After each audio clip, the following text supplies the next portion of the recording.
no me enseñes a decir promesas que no he de cumplir. Gracias a ustedes. Gracias a ti por No, gracias a el usted. Muchas gracias por la No, invitación. muchas gracias por la invitación, por la Muchísimas charla. gracias. Muchísimas gracias, Lalo. Un abrazo para todos. Muchas gracias. Gracias, buen fin de semana. Quisiese si se pudiese, me dejase, le cediese. Muchas gracias a ti. No, pues gracias por la invitación. Muchísimas gracias, Gracias por Eduardo. la invitación y pues un saludo para todos. Caminantes son tus huellas, el camino y nada más. Caminante no hay camino, se hace camino al andar. Eduardo, honrado de estar aquí. Gracias a ti, Eduardo. Ay, muchas gracias. Gracias. Muchas gracias. Mi piace bello,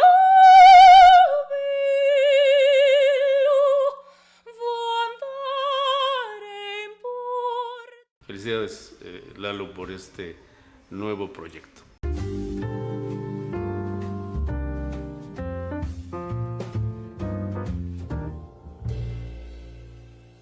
Dos personas, dos personalidades reconocidas, diría yo, reconocidísimas del medio de la investigación en cuanto a ciencias del espacio se refiere, particularmente en cuanto a la astronomía. Estoy hablando, por supuesto, de la doctora Julieta Fierro. Doctora, ¿cómo estás? Feliz de tu invitación, muchísimas gracias. Un saludo a tu auditorio.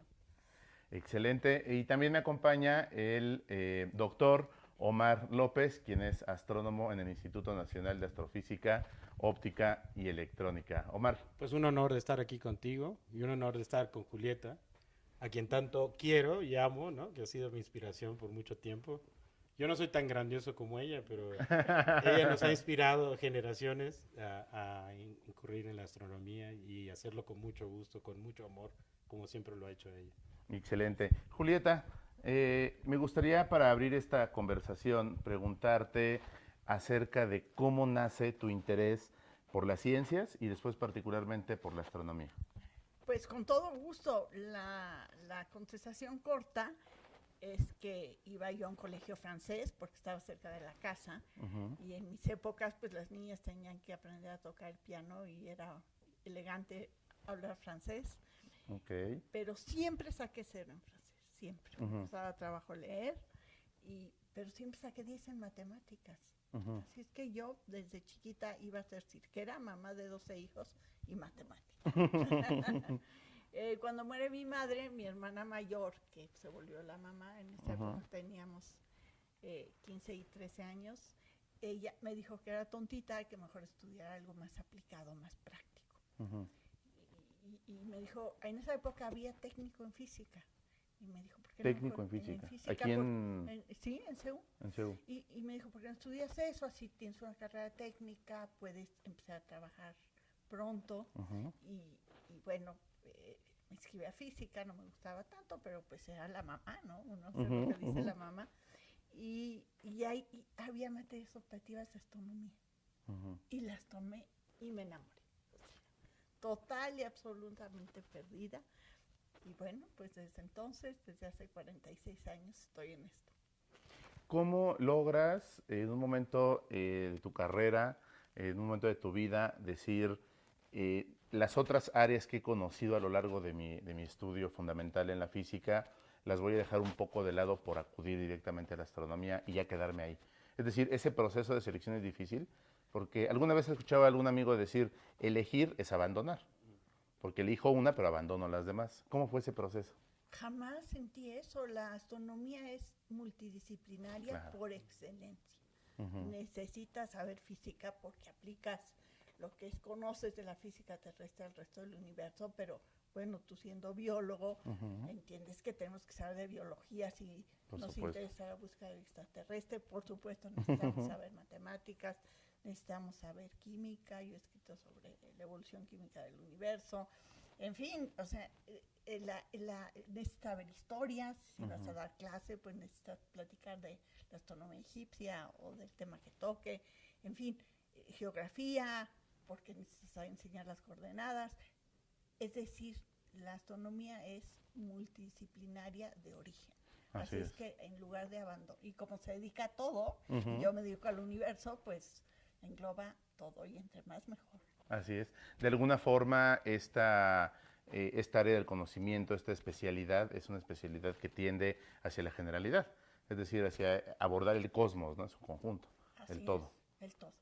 Omar, me gustaría preguntarte, para abrir esta charla contigo, acerca de cómo llegas tú al Instituto Nacional de Astrofísica, Óptica y Electrónica, después de que, bueno, fuera de cuadro me contabas toda una trayectoria en el país y después fuera del país que te hace llegar a la INAOE. Bueno, mira, fue muy sencillo. Yo vengo de La Paz, Baja California Sur, ¿no? Donde no había nada de astronomía, ¿no? Entonces tuve una maestra de matemáticas, Silvia Moreno Bravo, que era la única que tenía licenciatura en matemáticas de la Facultad de Ciencias. Y ella me dice, si usted quiere estudiar astronomía, porque había visto yo a Carl Sagan en la tele, ¿no? Y había leído a Julieta en la revista del CONACYT, Ciencia y Desarrollo, ¿no? Ahí había leído yo todo lo que caía de astronomía, lo devoraba, ¿no? Entonces llego a México a querer ingresar a la Facultad de Ciencias, pero estaba una turba de revoltosos en la Facultad de Ciencias, así fuera resillas. Qué raro, ¿no? En esos años. Pero fuera Resillas, ¿no? Estoy llegando en 1983. Sí. Fuera Resillas es el papá de nuestra colega, la doctora Elsa Resillas, ¿no? Y era él el director de la facultad, y los habían sacado su escritorio, estaban bailando en él. Entonces yo me fui al otro lado, ¿no? Me fui aquí en Metro Zapata, pero no llegaba al metro hasta acá, y me fui al Politécnico y me quedé allá, y estaba aparentemente quieto. A estudiar física. A estudiar física, porque era lo que tenía que estudiar. No había licenciatura en astronomía. Tendríamos que esperar mucho tiempo hasta ahora que Sinaloa tiene una licenciatura. Entonces, fue así que me fui al Politécnico y yo lo que quería era salirme del DF, ¿no? Y me empecé a acercar al instituto. Siempre me venía para acá. Entonces empecé a colaborar con gente de aquí. Y ellos fueron los que me llevaron a Tonantzintla. Fue José Peña, que lo llaman, y ahí empezamos. Pero mi encuentro con Julieta, que siempre lo recuerdo, fue por aquí en un pasillo que llega en 88 y dice, ¿no quieres ir a la radio a hacer un programa? Y le digo que sí. Pues sí, ¿no? ¿Por qué no? ¿Por qué no? Ajá. Y dice, ve a Radio Ring, dile que vas de parte mía, ¿no? Y me mandó a hacer un programa a Radio Ring. Yo eso siempre lo recuerdo, no la conocía yo así, yo ni le hablaba porque me daba pena, ¿no? Era Julieta Fierro, ¿no? Ya estaba agarrando mucho vuelo, ya para entonces era muy famosa, pero me mandó a hacer un programa a Radio Ring que fue fabuloso. Luego fuimos los dos y pues ahí fue como empezamos nuestra amistad. Excelente. De mucho tiempo. Y terminé, me fui a INAOE y de ahí me fui a Canadá y regreso, ¿no? Eso fue el camino. Precisamente, Omar, más adelante te quiero preguntar un poco acerca de ese regreso, esa decisión que tomaste de decir, bueno, ya me preparé en el extranjero, pero quiero regresar a mi país para devolverle algo al país de lo que me he dado. Julieta, hace un momento preguntaba a Omar acerca de sus inicios y nos mencionaba a Carl Sagan. Yo te quiero preguntar, ¿qué piensas de la divulgación científica? Porque mencionaba él a Carl Sagan, muchos lo conocemos como un divulgador, aunque también pues en sus inicios fue un investigador. Al final se dedicaba de lleno a la divulgación científica. ¿Qué piensas de divulgar la ciencia? Yo pienso que es fundamental que haya una apreciación pública de la ciencia. Como sabes, el país y el mundo están en una crisis muy fuerte porque la humanidad es vasta e incontrolable por razones obvias. El amor es una cosa maravillosa y estamos acabando muy rápidamente con el planeta. En general abusamos de los bienes porque por origen somos cazadores-recolectores, ¿no? Claro. Si yo ahorita fuera cazadora-recolectora, pues me robaba Omar tranquilamente, ¿no? Y yo me iba con gusto. Pero eso ya no se puede. Claro. Todo lo que nos es dado gratuitamente, abusamos de él. Ahorita lo que nos sobra gratis es la atmósfera. Y como todos hemos percibido, pues está en serios problemas. ¿Cuál es la única solución para evitar la debacle de este planeta? Pues es la innovación. Este es el aparatito que tienes aquí. Para crear esto, que puedes sacar fotos y es una grabadora. Puedes hacer todo y ahí. Puedes hacer todo. Se necesitaron carreras inútiles como la astronomía, que no sirve para nada y que es tan cara, ¿no? porque necesitas memorias para almacenar datos, necesitas detectores de luz muy sensibles. Es decir, la innovación, que es lo que nos permite hacer tantas cosas que pagamos entre todos con poquito dinero, se basa en la ciencia básica. Así es. Así es que la población tiene que entender la ciencia para que a la hora de apoyar los grandes proyectos científicos como los del INAOE haya recursos y sepan que las ciencias básicas son la estructura sobre la cual surge la innovación y se producen los productos tecnológicos. Es decir, la apreciación pública de la ciencia es fundamental para que los tomadores de decisiones lo hagan con conocimiento de causa. Cuando estudias un área del conocimiento como la astronomía, en realidad estás estudiando el todo. Pero ese estudio, pues sí depende de la pasión de los seres humanos, del gusto que tengamos por la ciencia, por el conocimiento, del gusto por darlo a conocer, decíamos en la divulgación científica, pero pues los astrónomos, los científicos también viven, también tienen necesidades humanas y también necesitan ese apoyo por parte de sus instituciones, y las instituciones necesitan apoyo por parte de sus gobiernos, porque si no hay ese apuntalamiento, ¿no?, por parte de las políticas públicas hacia la ciencia, pues esta tiende a derrumbarse pues, por falta de recursos. ¿Qué piensas de esa simbiosis que debería existir entre gobierno y ciencia? Bueno, yo lo que te quiero decir es que México es un país grandioso, ¿no? Ve la instalación donde estamos, ¿no? A pesar de todos sus problemas, permite que existamos, ¿no? Que ha tenido sus grandes momentos en que la ciencia y la tecnología, ¿no? y grandes centros educativos como es la Universidad Nacional han apoyado el desarrollo del país, ¿no? Y la gente que lo ha reconocido pues sabe que el retorno es muy importante y aún así apuestan, ¿no? Hemos tenido de todo en el CONACYT, por ejemplo, lo de las becas. Cuando yo voy y solicito una beca dicen que astronomía no es prioritaria y me rechazan los papeles. Yo me voy llorando, ¿no? Me fui llorando y le llamé a mi mamá, le digo, me acaban de rechazar. Ya me había aceptado a la Universidad de Toronto y el CONACYT dice que no es prioritario. Afortunadamente mi director, el doctor Ojeda, vino a CONACYT, estaba en la mesa de evaluación, dijo, yo tengo un telescopio y no tengo astrónomos. Vengan. Sí, entonces entonces nos dieron la beca, ¿no? Pero no era prioritario en ese momento, el país no pensaba que la astronomía le servía. ¿Estamos hablando de qué década? 1988. 1988. 88 y 89 ya cuando ya me fui. A ver, yo quiero preguntarte algo, Julieta, respecto a lo que acaba de comentar Omar. Nos dice, en un momento de su vida le dicen la astronomía no es prioritaria. Tal vez la gente que nos está viendo y escuchando pueda pensar lo mismo, es probable. Porque no sabe qué es la astronomía. A lo mejor piensa nada más es agarrar un telescopio y estar siguiendo una estrella toda la noche o un planeta para verle las lunas a Júpiter o los anillos a Saturno. ¿Cuál es la importancia en términos de conocimiento y de desarrollo de una nación de la astronomía? Pues fíjate que hay muchas historias interesantes, pero la historia, desde mi punto de vista más interesante de todas, es el origen y la evolución del universo. ¿Por qué estamos aquí? ¿Por qué somos como somos? ¿Por qué hay estrellas y galaxias? ¿Por qué hay luz? Y sobre todo, ¿cómo estando aquí, en esta oficina, podemos saber tanto de todo lo que está allá? Es decir, mostrar cómo la inteligencia humana es capaz de hacer logros tan extraordinarios. ¿Cómo se puede conocer el espacio desde una oficina, desde una universidad? Eso a mí me parece genial, ¿eh? Ah, bueno, porque aquí, en estos libros, ¿no? Se da fe de las leyes naturales. Entonces, si tú aplicas las leyes de la naturaleza, ¿no? Tú puedes inventarte un universo. O sea, un universo, como dice Julieta, no es nuestra historia más grandiosa, pero sin nosotros en él, de todos modos existiría. Esa es una de las posibilidades, ¿no?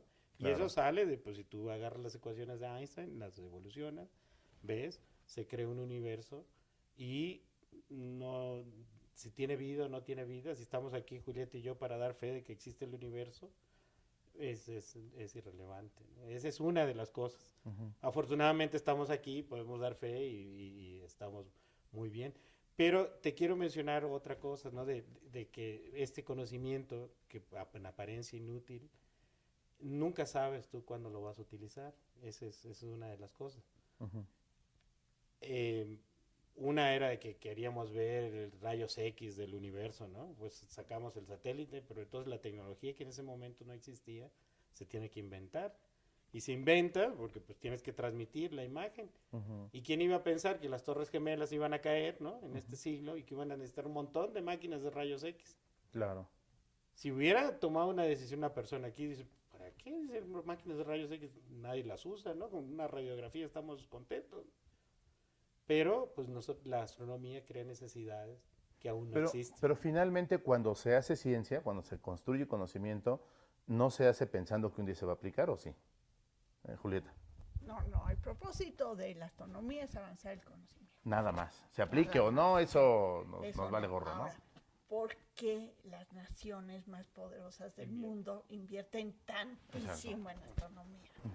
Pues porque saben que los desarrollos tecnológicos que vienen de la astronomía son enormes.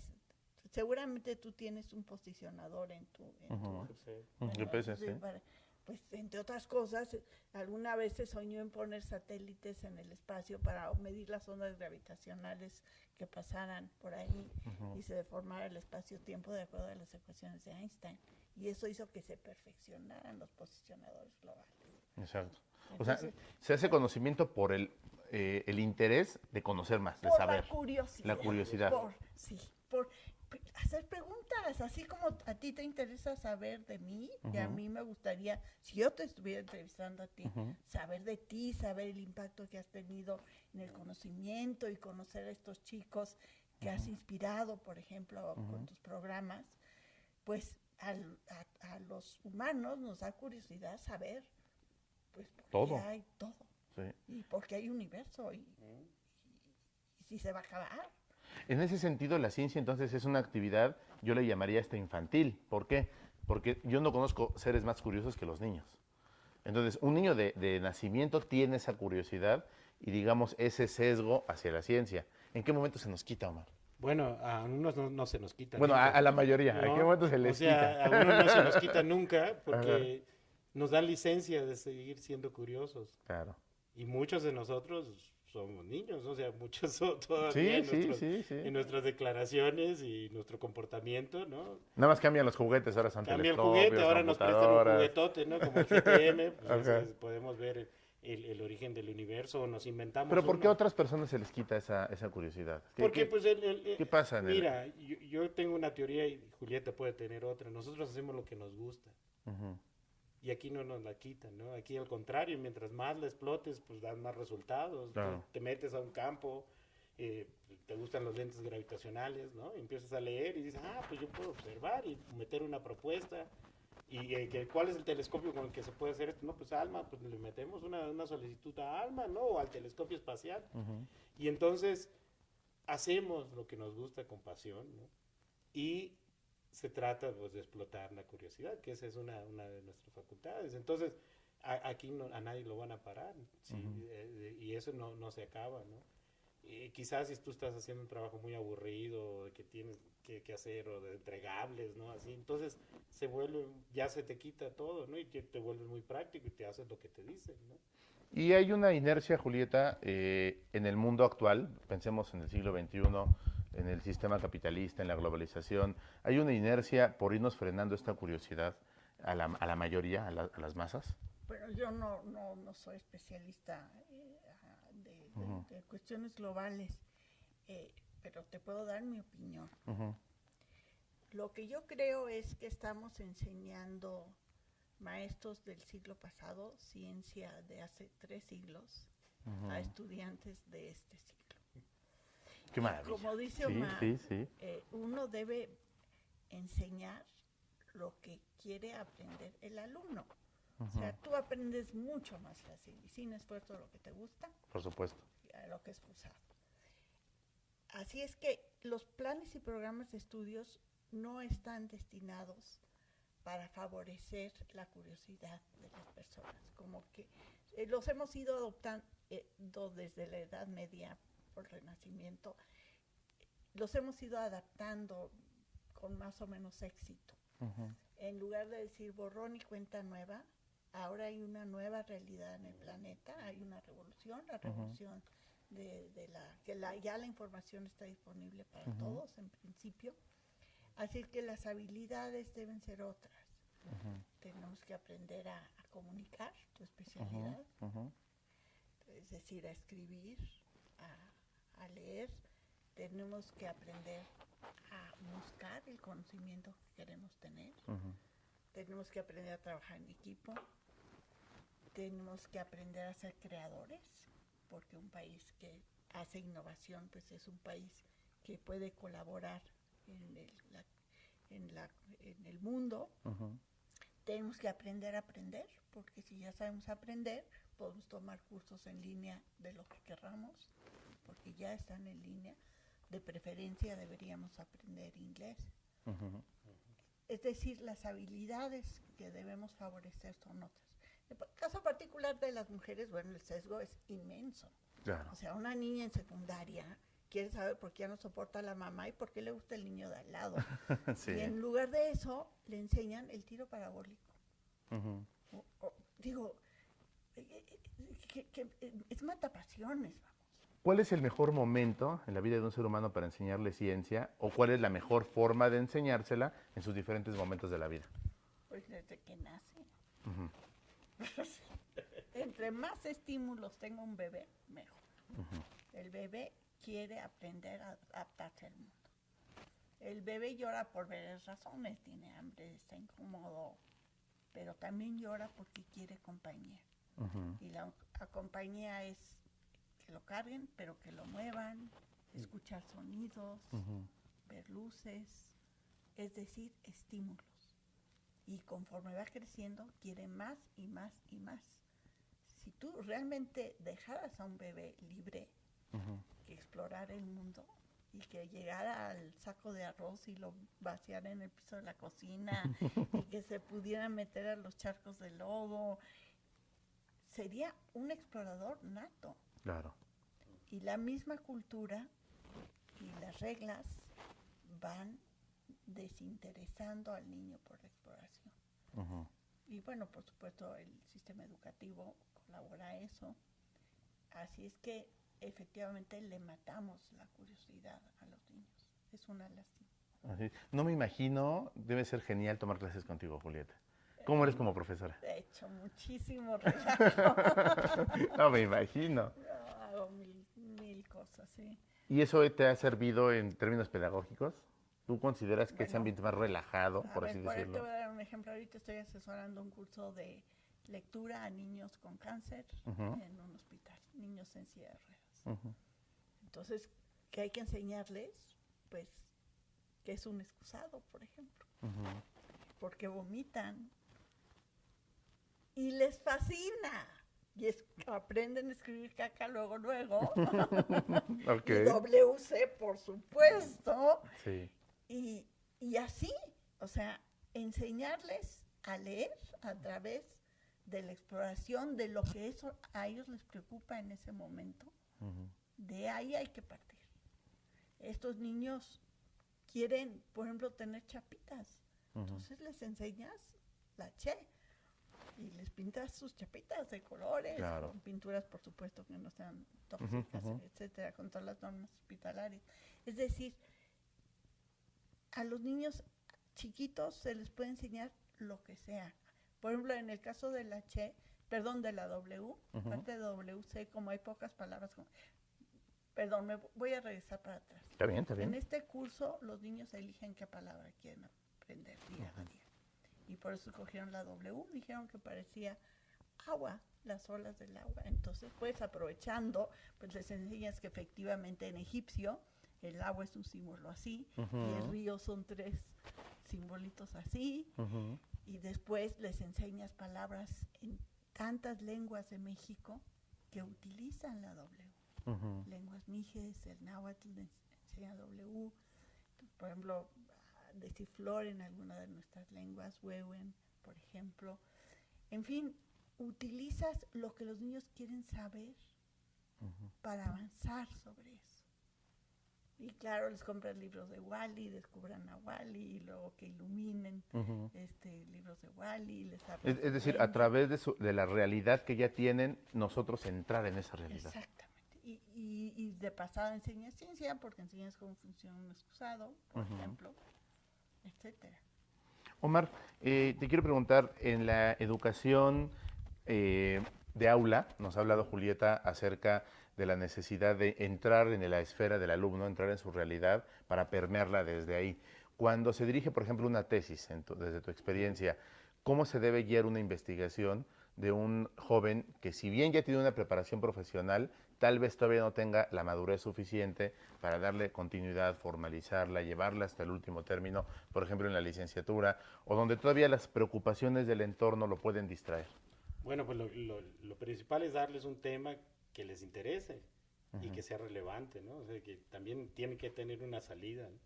Entonces, si tú les dices un tema, tiene que ser, pues esto es publicable, ¿no? O sea, lo terminas y lo publicamos porque esto es importante, ¿no? Y la otra cosa es, bueno, te pones en el entorno, vamos a aprovechar los recursos que tenemos, ¿no? Pero además tenemos que incidir en el plano más alto, ¿no? Que es decir, la ciencia o las investigaciones de frontera van en esta dirección, pues nosotros vamos a incidir por ahí. Eso de declararse el héroe incomprendido no sirve a nada, ¿no? O sea, no sé si estoy pisando callos aquí. Decir, es que yo hago ciencia, pero nadie hace de lo que yo hago porque van por otro lado. Pues no, porque tú debes de hacer algo que sea importante, ¿no? Y que en su misma importancia está el premio, ¿no? O sea, y tiene que ser innovador, o sea, buscas tú también originalidad. Y no tiene que ser un gran instrumento, claro que ayuda a tener acceso a un gran instrumento, eso hace más fácil. Pero si tú tienes una idea y ves que hay datos, la astronomía se presta mucho para eso. Hay datos que no los han usado con todo el rigor o con todo el detenimiento. Entonces están abiertas todas las bases de datos. Nosotros hemos descubierto cosas que se les pasaron a algunos investigadores, ¿no? Entonces pues ya tú sacas algo importante a partir de... O lo mejor es cuando diseñaron para hacer algo en específico y tú le encuentras algo que nadie pensó. Eso es lo más maravilloso. Ok. La innovación, la imaginación, la creatividad, sí. No perder nunca, nos decía Julieta, la curiosidad, el siempre estarnos preguntando. Yo siempre he dicho vivir en la duda. O sea, paso y no estoy seguro de nada. Pues, lo importante es vivir en la duda. Pues vivir en la duda, pero también aclararte algunas, ¿no? O sea no. O sea, no. Si no de ser bien angustiante, ¿verdad? Si no, nadie te va a tomar en serio, ¿no? Pues ya aprendiste una y dices, bueno, mira, esto ya la resolví. Me quedan más, ¿no? Entonces sigues y se las cuentas a CONACYT y hasta dinero te dan para hacer tus proyectos, ¿no? Entonces es muy importante reconocer que talento, creatividad, esas cosas pues se pueden enseñar, no tienen nacionalidad. O sea, desde México hemos hecho grandes cosas, ¿no? Y podemos hacerlas desde cualquier lado del mundo. Y el conocimiento pues está abierto, el universo está abierto para todos. Para todos, el que guste voltear a verlo. Sí. Ahorita que somos parte del universo. Y somos parte además, ¿no? Ahorita que los estoy escuchando, Julieta, quisiera imaginarlos en una noche astronómica, o sea, en una noche de observación. Con un telescopio, no sé, en un espacio abierto o en un observatorio. ¿Cómo se vive una noche de observación? A mí me da frío, sueño y rasquera. Bueno, estaríamos gritando como locos, Julieta, ¿no? O sea, vemos, ¡ay, la nebulosa del anillo! ¡Ay! ¿No? Así estuvieron. Y que Andrómeda. Así vamos a estar. Es emocionante. Tú ves, nomás la reacción, o sea, nomás no lo estamos imaginando, ahora imagínate. Vivirla. O sea, ves, no sé, cuando viste tú los anillos de Saturno. Por primera vez. Por primera vez. ¿No te volviste loca? O sea, no te dio así como hasta mareo. Sí, no, las noches estrellas, invariablemente, o sea, cuando hay fiestas de estrellas y se llevan telescopios a un lugar público, un comentario muy común es, valió la pena vivir por ver esto. ¡Qué maravilla! Pero es muy frecuente, ¿no? Que hace 200 de veces he escuchado eso. Sí, y nunca se te olvida. Claro que Yo no. Yo claro que hago no. perfecto. Yo- la primera niños vez, de Sato. 4 años que dicen que vieron el cometa, ¿no? ¿Se acuerdan de mí? Dice, Omar me enseñó el cometa, ¿no? Y nosotros, pues, cada vez que vemos una cosa así, pues nos maravillamos. O sea, de esas primeras ocasiones, claro que no a todos toca, ¿no? Pues unos quieren verle así como el HST, ¿no?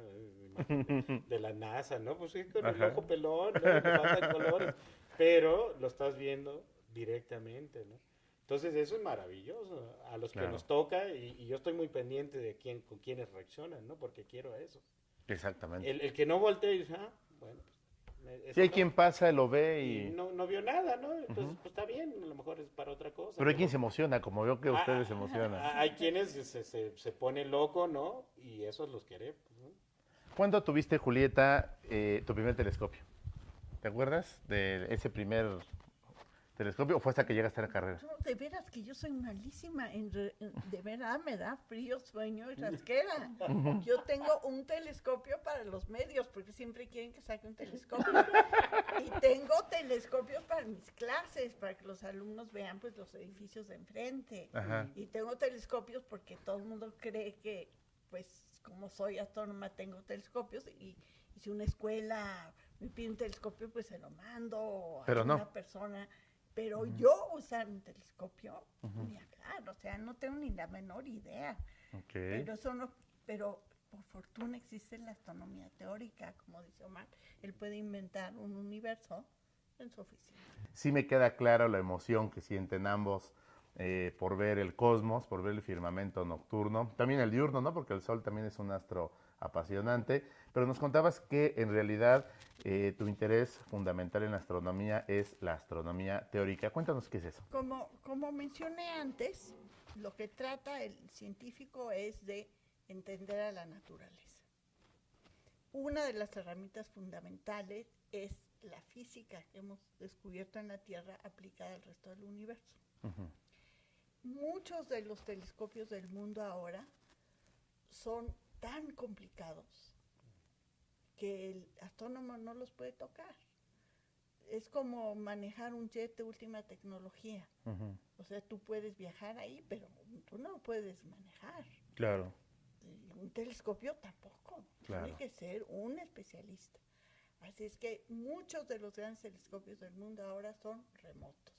Gente como Omar, como decía antes, se le ocurre algo, una pregunta que hacerle a la naturaleza, a la que sea. Y dice, bueno, con todos estos telescopios que hay en el planeta, ¿cuál me sirve a mí para tratar de contestar la respuesta? Y él mismo dijo, yo le escribo a ALMA, una red de radiotelescopios, y les digo, miren, yo le quiero hacer esta pregunta a la naturaleza. Y su propuesta entra en competencia con todos los astrónomos del mundo, porque todos quieren usar ese instrumento tan poderoso. Tú quieres viajar en ese jet de ultramodernidad. Claro, claro. Entonces Omar, pues como es interesante lo que hace, le dan el tiempo del telescopio, pero le mandan los datos. O sea, esos telescopios tienes que organizar muy bien las observaciones. No es de que tú veas por aquí, lo ves por allá. Y ya se me cayó. Y lo... o sea, Okay. Tienen que optimizar el tiempo del telescopio para que el mayor número de proyectos interesantes puedan ser resueltos. Así es. Y además no solo es el telescopio, que es como el embudo que recibe la radiación, sino el instrumento que la va a caracterizar. Sí, claro. como tu cámara, ¿no? No solo es la lente, sino el tipo de detector que tienes detrás. Claro. Así es que, y los datos llegan, y después el trabajo es, ya te contestó la naturaleza, pero te contesta... En su idioma, ¿no? Sí. En su idioma. Omar, Sí. pensando en el GTM, allá en el Pico de Orizaba, bueno, a un ladito del Pico de Orizaba, ¿qué tipo de datos puedes recabar a partir del GTM? Bueno, el GTM es una máquina portentosa, ¿no? Lo que nos va a ayudar es ver polvo, principalmente, y moléculas. Cosas que nuestros telescopios normales, con el que nos asocian viendo por un extremo, ¿no? No puede ver, ¿no? Claro. Entonces, esta es radiación que cae en los milímetros, está relacionada con el polvo y las moléculas. Y vamos a ver también la formación de las primeras galaxias. Eso va a ayudar, y los planetas, o sea, todo donde sea fría radiación, que no se asocia a algo así tan caliente como el Sol, la va a poder ver. Entonces, de alguna forma, entiendo que la radiación que emiten los astros nos cuentan la historia del universo. Claro que sí, todas. Toda la radiación, o sea, y dependiendo de la época, tú vas sintonizando a qué distancia está y de qué historia te está hablando. Entonces, por ejemplo, si hablamos de 21 centímetros, que esa es la radiación, una transición que tiene el hidrógeno, lo tiene nuestra galaxia, ¿no? Y aquí, pues, 21 centímetros, pero si te vas hacia el origen del universo, puede alcanzar metros, entonces tú tienes que sintonizar, y un telescopio que te servía para ver el hidrógeno aquí cerca, pues ya no te sirve para verlo muy lejos, ¿no? Claro. Entonces tenemos que ir cambiando porque el universo está evolucionando, y por la misma expansión del universo tenemos que sintonizarnos, ¿no? Entonces se vuelve muy complicado, como ya dice Julieta, ¿no? La pregunta, y también con qué clase de instrumento vas a hacer esa pregunta. Y la otra es de que ahora existen las bases de datos. Todos los grandes telescopios tienen abiertos. O sea, puede haber una pregunta para la cual los datos ya hayan sido recabados. Exacto. Y eso se valora mucho porque tú estás haciendo un uso muy importante de este recurso que ya está, ¿no? Entonces justificas la inversión tan grande que se ha hecho en estos instrumentos. Si ya existe y tú los ves y es una pregunta que a alguien se le pasó y tú la puedes resolver con datos que ya existen, maravilloso. Te abren, te los mandan. O sea, es más, ni te dicen que si usted cooperó para que este telescopio funcionara. Pues tú dices, no, dice, esa pregunta nos parece interesante. Ahí le van los datos, ¿cómo los quiere? Claro. Le abrimos la base. Claro. ¿No? Entonces hay como una sociedad cooperativa de científicos, de tecnólogos y de datos que ya existen, que ya se recaban, para el que mejor los quiera aprovechar. Claro, porque estas inversiones son muy caras. Y quedarse así como dueño de los datos es ser muy mezquino, ¿no? O sea, la humanidad avanza, ¿no? Julieta, a ver, cuéntanos un poco acerca de alguna de esas preguntas. Tú me decías, Omar puede tener una pregunta, mandarla y decir, bueno, yo necesito este instrumento o me quiero subir al jet, como nos decías. ¿Alguna de esas preguntas que tú te hayas hecho recientemente sobre la que estés trabajando? Cuéntanos sobre ello. Yo ahora hago divulgación de la ciencia, así es que hace mucho tiempo que no le hago preguntas a la naturaleza. Más ¿Alguna bien que recuerdes? Bueno, por ejemplo, las abundancias químicas en el universo. O sea, en una galaxia hay más estrellas en el centro que en la orilla. Y las estrellas fabrican los nuevos elementos químicos. Entonces, por ejemplo, en la parte del centro de una galaxia hay más oxígeno que en la orilla, porque ha vivido más generaciones estelares y han producido más oxígeno. Tú puedes hacer una gráfica de la cantidad de oxígeno que tiene una galaxia desde el centro hasta la orilla. Y puedes hacer esa misma gráfica para el helio. Y resulta que el helio sigue observándose en las orillas de las galaxias, porque ese helio es el con el que nacieron las galaxias. Wow. Y ese helio se hizo durante la gran explosión. Entonces tú puedes decir, a ver, la gran explosión tuvo que ser así, porque si no, no habría esta cantidad de helio. Y preguntas como, ¿cuántos tipos de neutrinos hay? Que es una de las grandes preguntas de la física, ¿no? Si hay 3 o 4 tipos de neutrinos, pues dependen de la cantidad de helio que hay. ¿Cuánto vive un neutrón? O sea, hay laboratorios que difieren, que si vive 881 segundos, 887 segundos. Pues el universo, la cantidad de helio que se puede medir depende de la vida media de los neutrones, porque el helio se hizo uniendo protones y neutrones al inicio del universo. Es decir, ciencia que tiene que ver con el origen mismo del universo depende de las abundancias químicas que se miden en diferentes objetos celestes. Ahora, algo que yo quería mencionar sobre lo que dice Omar es muy importante. Bueno, y también sobre lo que acabo de decir. La naturaleza trata de responder cosas por varios frentes. Perdón, la ciencia. La ciencia, sí. O sea, por un lado la astronomía aporta estos datos que te estoy dando sobre los neutrinos y la vida media de los neutrones, y por otro lado los físicos con las grandes aceleradores de partículas están tratando de dar esas respuestas. Y por eso la ciencia es libre, universal, se comparte. Esa es la fortaleza de la ciencia. No la escondes.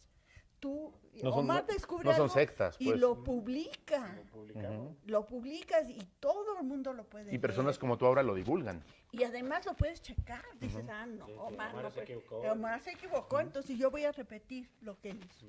Si tuvo razón, se fortalece las ideas de Omar. Si yo me equivoqué, bueno, pues la ciencia avanzó porque por ahí no era el camino correcto. O estuvieron mal los datos, o en fin, lo que sea.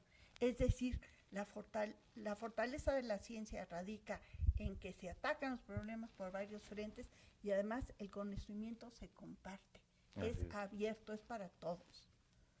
Es una de las características fundamentales, Omar, que el conocimiento debe de salir, debe de brotar. Pues ve que el universo es tan grande y tan complejo, ¿no? Y si alguien sabe una pequeña cosa y no la comparte, pues que es una mezquinidad horrible, ¿no? Nos estamos, o sea, queriendo guardar algo, pero es minúsculo comparado con todo lo que aún nos falta por descubrir del universo. Así es. Estoy recordando ahorita, por ejemplo, ese momento histórico con la invención de la imprenta de Gutenberg, en el que todo el conocimiento que estaba guardado en las torres de las abadías, de los grandes conventos, donde nada más los copistas que sabían leer y escribir, privilegiados en latín, en griego, podían rehacer, retransmitir, sale la imprenta y ¡pum!, se desborda todo ese conocimiento. Eso es lo que hacen ahora los divulgadores. Pues y luego imagínate lo que hacen los medios, como el internet, ¿no? O sea, lo que tenemos ahora, Julieta, yo creo que tú estarás de acuerdo, que tenemos un empacho informático. O sea, no estamos aprovechando la información que está ahí. No podemos. O sea, necesitamos desarrollar nuevas tecnologías y educar de diferente manera para que la gente aproveche todo este conocimiento, no nomás estar jugando con los teléfonos. ¿Qué pasa desde tu perspectiva con tus estudiantes, por ejemplo, con tus compañeros, en torno a cómo se enfrenta este alud informativo al mismo tiempo que al parecer hay una luz de desinformación? Pues a mí me da gran frustración, es la primera, ¿no? De que tú les dices el nombre del autor y no encuentran el artículo, ¿no? Cuando nosotros teníamos que ir al índice primero, ¿no? Y luego ir a buscar la revista. A la ficha, sí. ¿no? Pero aquí había un índice, entonces tú buscabas en ese índice y luego ya ibas y buscabas la revista. Ahorita le haces así y sale, ¿no? Y algunos de mis alumnos no saben encontrar el artículo del que estoy hablando, o les da flojera ir buscando, ¿no? Entonces o se las das ya digerida y le dices es fulano y el link, así para que ya vayan derechitos, así, la liga. Y eso a mí me frustra mucho porque ellos no saben buscar. Pero la otra es de que a veces salen con cosas que ni vienen al caso, ¿no? Y es lo que tú dices, la desinformación. Hay guías generales, ¿no? Depende quién lo diga y eso siempre es válido, ¿no? Tú vas a escuchar y el criterio y quizás ser experto significa a quién vas a escuchar. Claro. De todos los que están diciendo, ¿no? Entonces, pues tú ves el sitio de la UNAM, ¿no? Pues tú sabes que la UNAM protege su prestigio y dice, bueno, pues ya algo está en un sitio web de la UNAM, alguien lo está vigilando y eso es creíble, o el INAOE se preocupa mucho. Sí, como un criterio de selección. Como un criterio de selección, ¿no? Si lo dice ahí la universidad, no sé, del Valle imagínate cualquier valle, ¿no? Entonces, pues tú dices, pues, ¿qué universidad es esta? Y no lo conocemos, ¿no? Pero ese es parte, ¿no? Pero te digo, necesitamos refinar y educar a las personas, como decía Julieta desde hace un momento. Estamos ante una nueva realidad. Claro. La información está ahí y no la estamos aprovechando. Julieta, fuera de cuadro, fuera de la grabación, platicamos un poco acerca de qué pasa con estos niños que entran en primaria, después en secundaria, en la prepa, y van tomando sus clases de ciencias, y de pronto los profesores, más que alentarlos, los espantan. De pronto, ahorita de lo que decía Omar me lo trajo a la memoria, es porque no hay una fuente fidedigna. Es decir, los profesores lo que saben, tal vez ni lo saben bien, lo repiten mal y vacunan a los niños contra el conocimiento científico. ¿Crees que hay una forma de combatir este problema que no creo que sea exclusivo del país? Yo creo que se da en muchos países del mundo, esta transmisión del conocimiento. Pues yo no sé si haya una solución mágica, pero te voy a contar algo, otra revolución que va a suceder, como esta que decías del Internet. Bueno, primero comentar algo al respecto. Esta revolución del Internet es tan importante como la de la imprenta. Es decir, el acceso a la información está abierto. Y por eso es importante que enseñemos a nuestros alumnos a pensar y a buscar la información pertinente, lo que decíamos. Pero, ay, se me fue la idea. Perdón, Cuadro, ahorita retomo. ¿Cuál era la pregunta original? ¿Cuál es qué hacer ante el problema sí, de sí, la sí. información? Esta revolución es tan reciente que no ha habido estudios sobre qué está pasando con los jóvenes de la generación de los medios electrónicos.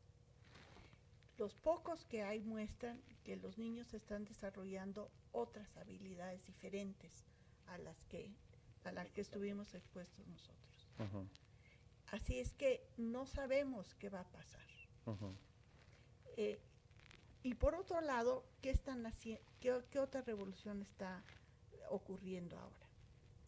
Las grandes universidades del mundo están poniendo a sus grandes docentes a dar cursos en internet gratuitos. Se llaman MOOC, M-O-O-C. Harvard, MIT, Stanford empezaron. De tal manera que un estudiante, hay cursos que toman millones de personas. ¿Son gratuitos? Sí. Si quieres que te certifique la universidad como que tomaste el curso, una computadora te puede calificar. Y si quieres que la universidad te certifique, te califica un humano y tienes que pagar bastante, casi como si hubieras estado en la universidad. Así que también va a haber una revolución sobre la manera de enseñar, porque los cursos van a estar en línea. Yo creo que es mejor tener al profesor presencial. No, claro, es la experiencia de vida, el ver sus gestos, sus manos. Sí. Tú ahorita logras hacer una buena entrevista porque estás viendo a Omar, estás viendo su reacción. Claro. Estás aprovechando lo que él sabe para hacer una buena entrevista. O sea, estás utilizando en vivo tus herramientas. Y igual pasa en la clase. Igual pasa en la clase. Pero yo creo que, dado que estos cursos van a estar en línea y eventualmente, por el momento están en inglés. Y por eso es tan importante que los niños mexicanos aprendan inglés. Claro, no, definitivamente. Ahora, no existe el mejor profesor del mundo. Cada alumno es diferente, cada grupo escolar es diferente y por eso un maestro presencial es tan importante. Pero yo creo que esto que está sucediendo va a poner presión sobre el sistema educativo internacional. Los maestros van a ser los primeros en ver que se puede peligrar su trabajo, porque está aquel maestro en línea que explica mejor. Y yo espero que esta presión de los cursos en línea presione a las autoridades mexicanas en particular para que formen mejor a sus maestros. Es decir, que esta modificación en la ley de la educación que era necesaria no solo incluya mejores condiciones de funcionamiento del sistema educativo, sino también haga que los maestros reciban entrenamiento continuo de la más alta calidad posible. Así es, pues lo que escucho de ti, Julieta, es una propuesta entre líneas a una verdadera reforma educativa, porque eso sería una reforma educativa. Claro, y los maestros quieren, hay magníficos maestros, bueno, los tres sabemos, porque nos hemos salvado gracias a ellos. Claro, hay magníficos maestros, ¿y qué hay que hacer? Ayudarlos, darles libertad, disminuir la burocracia. Claro. Más armas. Y darles más y mejores armas, claro que sí. Ayudar a nuestros docentes, darles la dignidad que merecen. El respeto. El respeto, que vuelvan a ser los líderes de sus comunidades. Y eso lo vamos a lograr si realmente sentimos que los docentes son importantes. Y los ayudamos, ¿cómo? Preguntándoles cómo los podemos ayudar y hacerlo de manera efectiva. Porque maestros excelentes los hay. Claro. Los hay en toda esta nación. Omar, quiero preguntarte respecto a lo que nos dice Julieta, ¿consideras tú que es la educación el único camino para que el país pueda salir adelante? Pues la educación se debe conformar conforme a la clase de país que necesitamos, ¿no? O que queremos ser. Entonces, hasta este momento no conocemos otro mecanismo. Es más, ¿cuántos años nos pasamos educándonos, ¿no? O sea, es mucho tiempo. Sí, claro. O sea, dedicamos como una tercera parte de nuestras vidas nada más para hacerte doctor, ¿no? Y darte un grado de experto en algo, porque el conocimiento es tan grande. No existe otro camino que nosotros sepamos hasta este momento, porque países como Singapur, Corea, Japón, son los mejores en matemáticas, por ejemplo, en las pruebas, son sus estudiantes, los chiquillos, son los mejores. Y eso obedece que tienen un aparato tecnológico y científico al que necesitan alimentar. Entonces necesitamos alimentar con el mejor recurso humano. La verdadera riqueza de los países es el recurso humano. Lo demás se acaba. ¿Qué vamos a hacer cuando se nos acabe el petróleo? ¿Qué vamos a vender? Si no tenemos conocimiento, si no sabemos nosotros valorar nuestra mano de obra y tener mano de obra calificada, yo no sé qué vamos a vender. Así es. Pues entiendo yo, después de esta conversación, la cual está llegando a su término, esta necesidad inmanente, ya no se puede apelar a otra cosa que la educación, la formación de los niños, la formación de los jóvenes. Y me ha dado mucho gusto y estoy muy agradecido con ustedes por esta plática. No sé si hay algo más que agregar, Julieta. Yo te felicito por el título de tu programa. Se ve que eres un hombre ingenioso. Gracias, Y Julieta. fue un placer estar contigo. Muchas gracias por la invitación y gracias por la maravillosa compañía. Excelente. Pues ha sido un placer, como siempre, Lalo. Y Julieta, pues yo te amo, Julieta. Yo siempre lo he dicho, ¿no? Eres mi inspiración. Y ha sido un gran honor estar aquí contigo. Y pues ya somos grandes amigos, Lalo y yo. No, hombre, muchísimas ¿no? gracias. Y Julieta, pues siempre ha sido Estoy incluida en el... mi gran amiga. Pues Muchas de esta gracias. forma llegamos al término de esta emisión. Muchas gracias a ustedes por acompañarnos como siempre. Hasta la próxima.